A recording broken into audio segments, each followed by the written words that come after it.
Hello friends, welcome back to my channel. இன்னைக்கு நம்ம சேனல்ல ரொம்பவே சூப்பரான ஹெல்தியான ராகி இட்லி தோசை ரெசிபீஸ் தான் பார்க்க போறோம்.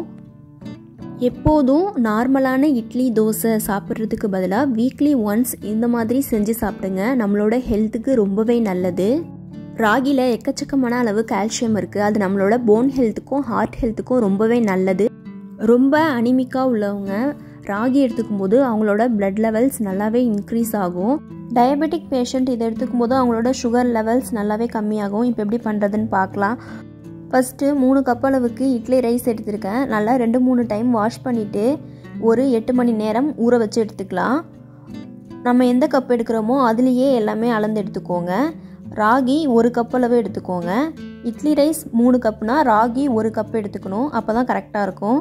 நெக்ஸ்ட்டு 1 டீஸ்பூன் அளவுக்கு வெந்தயம் எடுத்துக்கலாம். அதையும் நல்லா வாஷ் பண்ணிவிட்டு ஊற வச்சுக்கலாம். நெக்ஸ்ட்டு ஒரு கப் அளவுக்கு உளுந்து எடுத்துக்கலாம். நான் கருப்பு உளுந்து யூஸ் பண்ணியிருக்கேன். உங்கள்கிட்ட வெள்ளை உளுந்து இருந்துச்சுன்னா அது யூஸ் பண்ணிக்கோங்க. உளுந்து, அரிசி, ராகி எல்லாமே நல்லா வாஷ் பண்ணிவிட்டு 8 ஹவர்ஸ் ஊற வச்சுட்டு நல்லா அரைச்சி எடுத்துக்கோங்க. நான் முதல் நாள் காலையிலேயே ஊற வச்சுட்டு அரைச்சிட்டு உப்பு போட்டு மிக்ஸ் பண்ணி எடுத்து வச்சுட்டேன். இப்போ காலையில் இந்த மாதிரி நல்லா பொங்கி வந்திருக்கு. நல்லா ஃபர்மெண்ட் ஆயிடுச்சு. இப்போ நம்ம இட்லி ஊற்றிக்கலாம். நீங்கள் இட்லி குக்கர் இருந்தால் அது கூட யூஸ் பண்ணிக்கோங்க. நல்லா இந்த மாதிரி மிக்ஸ் பண்ணிவிட்டு அதுக்கப்புறம் இந்த மாதிரி இட்லி ஊற்றி எடுத்துக்கோங்க.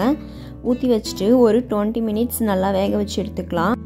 இதில் பேக்கிங் சோடா எதுவும் நம்ம ஆட் பண்ணணுன்ட்டு அவசியம் கிடையாது. நல்லா சாஃப்டாகவே நம்ம நார்மலான இட்லி செய்கிறது போலயே சூப்பராக நல்லா ஸ்பாஞ்சியாக இருக்கும் இட்லி.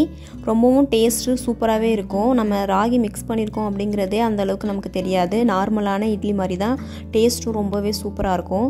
இப்போ தோசையை நான் ஊற்றி காமிக்கிறேன்.